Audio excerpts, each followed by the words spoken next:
ląstelę. Mūsų ląstelės yra gyvos. Jose vyksta cheminės reakcijos ir gaminasi energija. Tam, kad ląstelė galėtų dirbti. Kad gamintųsi energiją, ląstelė reikia deguonies ir, aišku, maisto medžiagų. Mėlėjai, ką mes suvalgome, tas yra suvirškinama, patenka į kraujotakos sistemą, todėl aš sakau, kad tai yra labai svarbu, kad kraujas cirkuliuotų gerai. Ir kraujas išnešioja po visą organizmą, patenka šitas maistas į ląsteles ir ten yra sudeginamas ir pagaminama energija. Iš tikrųjų mes valgome ne tam, kad skanu, bet tam, kad turėtume energijos. Bet jeigu valgome tam, kad skanu ir negalvojame, ką valgome, tai tada prasideda įvairios problemos. Taigi, kas vyksta ląstelėje? Kai ląstelėje vyksta cheminės reakcijos, jų metu atsiranda ne tik tai geros medžiagos, bet atsiranda ir laisvieji radikalai, kurie žaloja pačią ląstelę. Jų yra labai nedaug.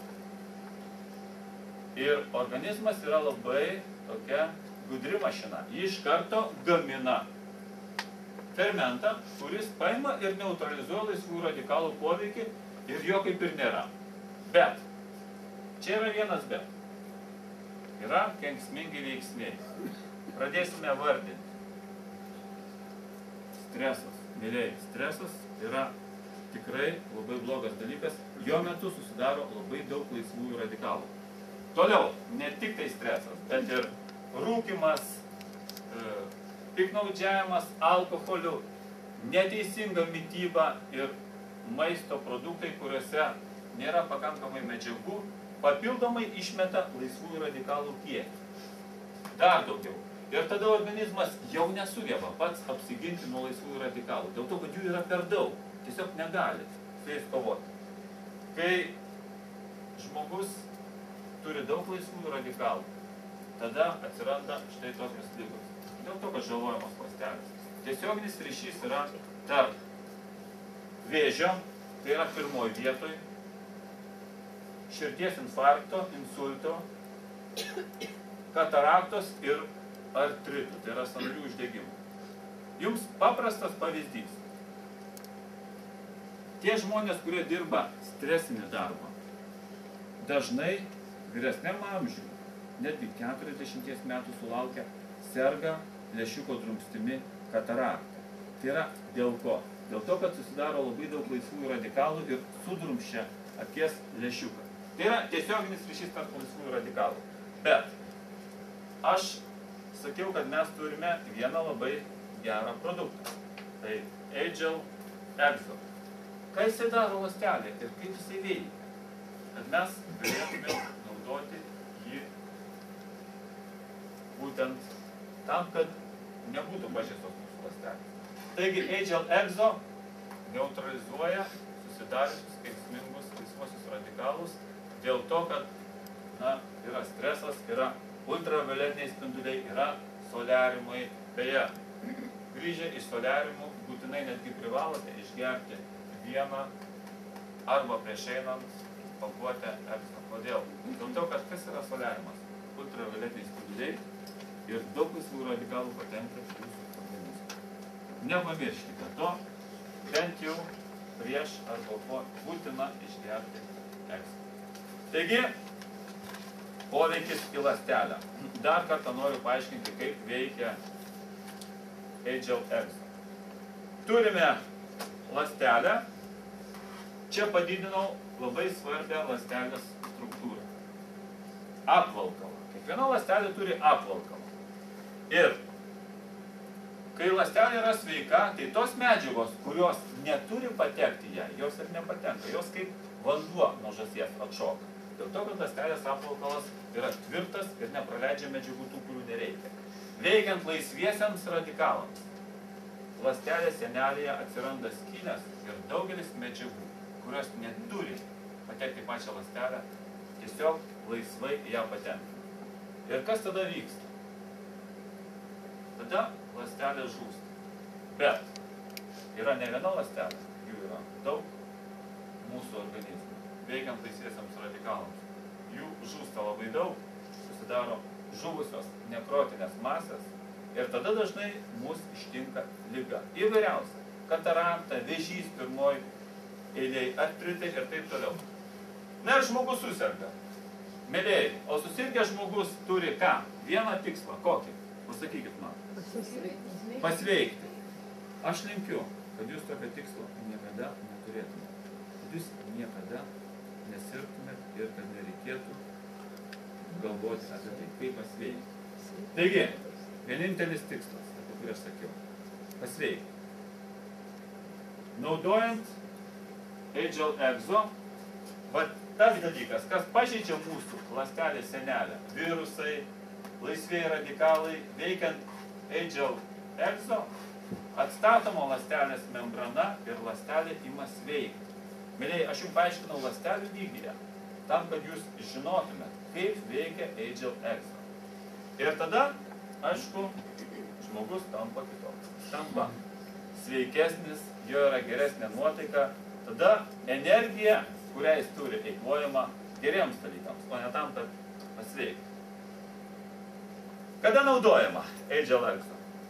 Onkologinių susirgimų atveju. Aš siūlyčiau naudoti ne vieną pakelį, jeigu yra nustatyta žmogus serga.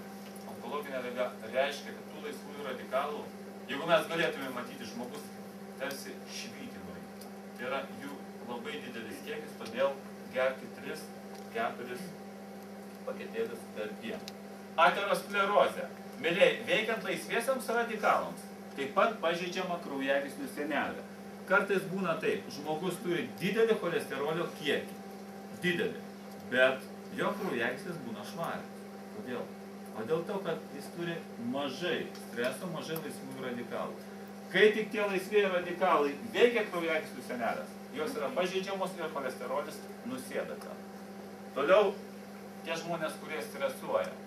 Kadangi jūs nei vienas nepakėlėte rankos ir sakėte, kad ne, stresas tai tikrai būna mūsų darbe kasdienybėje, tai visi turėtumėt bent po vieną tokį paketėlį sunaudoti Agile Exo, tam, kad nebūtų ląstelių pažeidimų. Neurozės, na ir aišku depresija, nes jų metu žmogus jaučiasi tikrai labai blogai ir netgi tada, kai yra sutrikusi mikrocirkuliacija. Kai šąla kojos, šąla rankos, aš tada siūlyčiau naudoti Agile Exo 1-2 pakelius per dieną. Kitas yra labai svarbus produktas, be kurio aš tikrai neįsivaizduoju mūsų imuninės sistemos šiuo metu. Jeigu kas man būtų pasakęs ir pasiūlęs Agile Umin prieš 50 metų, aš suabejočiau, ar man jo reikia. Bet dabar šiam laikmetį, be jo, mėlėjai, tikrai neapsėsim. Ir sakau atsakingai dėl vienos priežasties. Profilaktinės jo galimybės ir dėl ko mums reikėtų naudoti šitą puikų maisto papildą. Taigi, aš noriu jums paaiškinti, kaip organizme vystosi vėžinis susirgimas ir kaip normali ląstelė tampa vėžinė ląstelė išsigimus. Taigi, ar jūs visi gerai matote iš ten? Ekraną matote? Pasitikslinsiu, mane girdite? Taip. O mane šiek tiek matote? Taip. Na, smagu. Taigi, turime normalią ląstelę. Štai matosi. Toliau, aš jau minėjau, kad veikia įvairūs kancerogenai, medžiagos, kurios sukelia vėžį. Tai gali būti ir laisvieji radikalai, tai ir ultravioletinis spinduliavimas, tai ir stresas, ir soliariumų šviesa, ir daugelis įvairiausių veiksnių. Maistas beje nekokybiškas. Ir tada normali ląstelė šiek tiek pakinta, veikiant laisviesiams radikalams. Jis transformuojasi, traukiasi ir tampa štai tokia vėžinė ląstelė. Kas vyksta toliau? Jeigu imuninė sistema jos nepastebi, matot, kad ta ląstelė yra tokia jau apsirgusi, savo funkcijų jinai jau nebeatlieka, jinai tik tai yra papildomas balastas mūsų organizmui.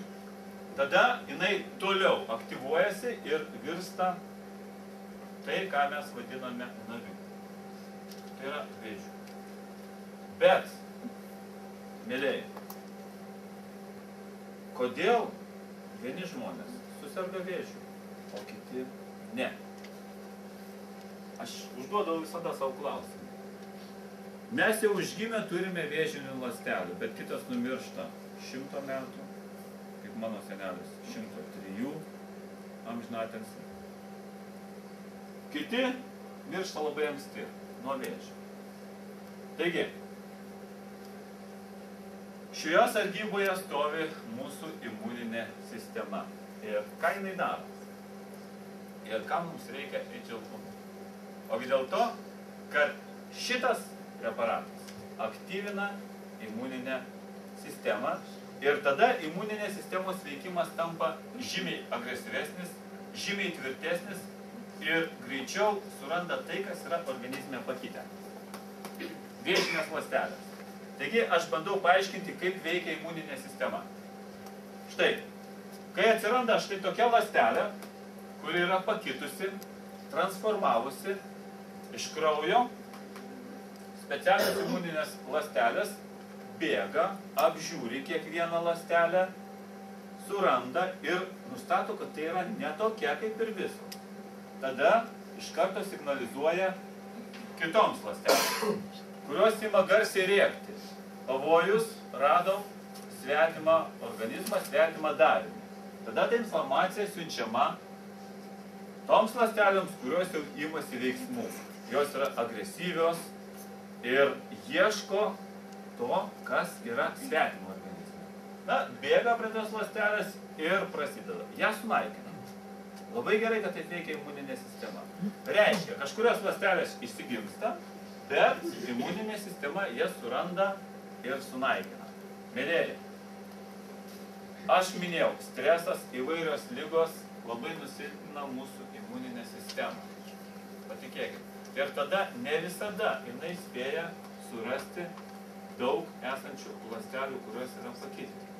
Ir tada mes kažką pražiūrėję turime susirgimą, kuris vadinasi navikų, vėžių, vadinkite kaip nori. Turint šitą preparatą, aktyvuojant imuninę sistemą ir va tas žmogelis, ta ląstelė, jinai iš karto reaguoja. Ta praneša, o šita iš karto sureaguoja ir neutralizuoja tai, kas svetima organizme. Taip veikia mūsų imuninė sistema. Aš pabandžiau taip schematiškai, kad jums būtų aiškiau. Aišku, vyksta organizme viskas sudėtingiau, bet esmė yra tokia. Todėl nepamirškime šito puikaus preparato, kuris yra malonaus tokio obuolių skonio. O kodėl obuolių? Žinote kodėl? Kodėl to, kad obuoliai yra labai, turi labai daug antioksidantų ir aš vis dėlto siūlyčiau naudoti tos obuolius, kurie yra išauginti pas mus. Bet jums reikėtų suvalgyti jų labai daug, maišais, kad gautumėt didelę antioksidantų dozę. Todėl šitas mažas paketėtas, iš tikrųjų, tai yra tai, ko reikia mūsų imuninė sistema. Tikrai prašyčiau nepamiršti. Be to, dar vienas yra svarbus pastebėjimas. Kad mažiau laisvųjų radikalų būtų, mes vis dėlto, sakiau, naudojame HL-EXO, kuris tuos kancerogenus pašalina ir tada imuniniai sistemai lieka mažiau darbo, jinai gali atsikvėpti. Todėl kombinuoti šitos du preparatus vieną su kitu reikėtų būtinai. Štai, labai graži sąsaja. Šitas neleidžia susidaryti laisviesiams radikalams, o šitas stiprina imuninę sistemą. Vienas ir kitas. Labai gražus derinys. Gražus dviejų HL produktų tandemas. Mes kalbėjome, kad HL-UMI veikia kaip imuninės sistemos moduliatorius, tai yra stiprina imuninę sistemą. Ir aš vis dėlto siūlyčiau naudoti tada, kai žmogus jaučia, kad jis jau tik tai jau kažkur turėtų susirgti, peršalo ar dar kažkur. Tada reikėtų naudoti ne vieną pakelį. 2, 3. Čia kaip vienas man pasakojo kolega, sako, aš kaip jaučiu, kad jau susirgsiu, kad jau peršalau, tai įlendu į karštą, labai karštą vonę, išgeriu 100 gramų degtinės, gerai pasikaitinu ir iškart į lovą. Ir tas, sako, padeda. O kodėl padeda? Aš galiu jums paaiškinti. Alkoholis plečia kraujagyslės, dėl to daugiau tų ląstelių, kurios ten taip agresyviai vaikštė, spėja nueiti iki virusų, bakterijų ir taip toliau. Bet kiekvieną dieną tokį nedarysi, paprasčiau yra išgerti AGL. Dar kas, valo organizmą nuo žuvusių ir pakitusių ląstelių. Mūsų organizmas tampa švaresnis, nėra to, kas nereikalinga. Na ir aš jau sakiau, kad atpažįsta svetimas vėžinės ląsteles, tiesiog akcentuoju. Norint, kad organizmas būtų švaresnis, nebūtų tų vėžinių ląstelių. AGL yra kaip tik tas dalykas, kuris yra naudojamas. Mėlėjai, turiu labai tokį gerą produktą, kurio pritaikymą radau ir aš paaiškinsiu, kam jis būtų naudojamas efektyviausiai. Aišku, dažniausiai jį naudoja tie žmonės, kuriem reikia daugiau baltymo, kad jie galėtų sportuoti, bėgti daugiau negu kiti, šokti ir taip toliau. Bet čia yra dar ne tik tai tas pritaikymas. Apie sportininkus aš taip trumpai pakalbėsiu, nes kai paskaitas skaitysiu jiems, mes galėsime daugiau pakalbėti. Svorio korekcija su AGL. Ir aš kol kas nepadedu AGL Pro į savo vietą, ten, kur stovi visi. O kodėl? Ogi dėl to, kad kalbėsime dabar apie viršsvorį. Ir tikrai labai atsakingai noriu pasakyti, kad jeigu mus kamuoja viršsvoris, tai atsiranda labai daug pašalinių ligų. Na, pavyzdžiui, pirmiausia, tai nukenčia atramos judėjimo sistema. Kaulai, sąnariai, raiščiai, toliau širdis, kraujagyslės ir praktiškai visi kiti organai. Ir tada mes imamės kažko, tai kai svarstyklės jau nelaiko. Bet, aš jums pasiūlysiu dar vieną dalyką. Tegul tai būna 2 produktai. AGL Pro ir AGL Fit. O kodėl 2? Pat noriu paaiškinti, kaip jie veikia ir kodėl svorio mažinimui mes kaip kažkokį paradoksą turėtume vartoti AGL Pro. Taigi, mitybos įpročiai. Mes valgome viską, susėdame, užkertame, kartais tikrai neatsisakome ir saldumynų, ypatingai tada, kai tamsu ir greitai temsta. Aš paaiškinsiu, kodėl mes žiemą ir rudenį daugiau valgome saldumynų. Na, maždaug taip. Ir aišku, valgome dar kažką. Traškučius, čipsus, taip vadinamus, McDonald's maistą. Beje, ar žinote, kiek ten yra kancerogenų? Žinome. Traškučias yra 500 kartų didesnė dozė, negu yra leistina. 500. Todėl niekada nepirkite savo vaikam traškučių. Aš tikrai jūsų labai prašau. Taigi, mitybos įpročiai. Mėlė, tai, ką mes suvalgome, virsta mase, patenka į skrandį ir iš ten, kad jūs suprastumėt schematiškai, į kraujagyslės. Štai, ką mes turime? Čia yra tortas, saldumynai, tam gliukozė, mėsa, kuri yra kaloringa, baltymai ir mėsa, kuri yra riebesnė, riebalai. Čia viskas patenka į mūsų kraują ir kas vyksta toliau. Įsivaizduokite, kad čia yra kraujagyslė, čia yra mūsų organizmo ląstelės. Tam, kad šitos medžiagos patektų į mūsų organizmą, jos šiaip sau nepatenka, nes ląstelės yra uždarytos ir neįsileidžia jų. Va, čia turim labai svarbų organą. Kasa. Jūs jau žinot. Matot, kad jūs jau esate čia pasiskaitę. Ką daro kasa, kai padidėja gliukozės kiekis kraujyje? Jinai iš karto ima ir išskiria hormoną insuliną. O insulinas veikia į gliukozę, veikia į ląsteles, atidaro vartus ir gliukozė greitai patenka į ląsteles. O iš gliukozės organizmas gamina energiją. Valgom saldumynus, gaunam energijos. Bet jeigu suvalgėme per daug gliukozės, organizmas irgi mąsto. Dalį atgal į kepenis padeda kaip glikogeną ir ten laiko. O gal kada bus krizė organizmui ir reikės iš ten išsiimti tai, ką pasidėjo. Dar kitą dalį organizmas, kaip perteklių, padeda va čia. Į riebalinės ląsteles. Gliukozė labai greitai virsta riebalais veikiant insulinui ir tada riebalinės ląstelės padidėja. Jeigu padidėja riebalinės ląstelės, tada ir mūsų masė padidėja. Beje, riebalinės ląstelės gali padidėti iki 30 kartų. Mechanizmas. Valgom daug saldumynų, perteklius niekur nedingsta. Patenka į riebalinės ląsteles ir mūsų masė didėja. Apsičiupinėjom pavasarį, šiek tiek daugiau riebalų. O geriausiai matosi tada, kai išsiimam rūbus į spintos, apsivelkam ir galvojam. Kasgi tos rūbus vienu numeriu sumažino? Taip ir neaišku. Va, mechanizmas. Bet yra kitas mechanizmas, kodėl aš kalbėjau apie pro ir kalbėjau apie kitą. Dar yra kitas mechanizmas organizme. Yra, kasa įskiria tokį hormoną, gliukagoną. Ką jis daro? Jis veikia atvirkščiai. Jis ima iš riebalinių ląstelių riebalus ir išmeta atgal į kraujagyslės, o ten riebalai yra sunaudojami kaip energija. Bet aš noriu paaiškinti, kodėl reikėtų naudoti pro, kad mūsų svoris sumažėtų. O paskui, kodėl reikėtų naudoti filtrą. Taigi, vėl ta pati kraujagyslė. Įsivaizduokit, kad jūs nevalgote maisto, kuriame yra gliukozės. Tik tai pro. Ten yra tik tai baltymas. Gliukozės čia nėra, kaip jau minėjau, bet yra baltymas. Kaip tada veikia mūsų kasa?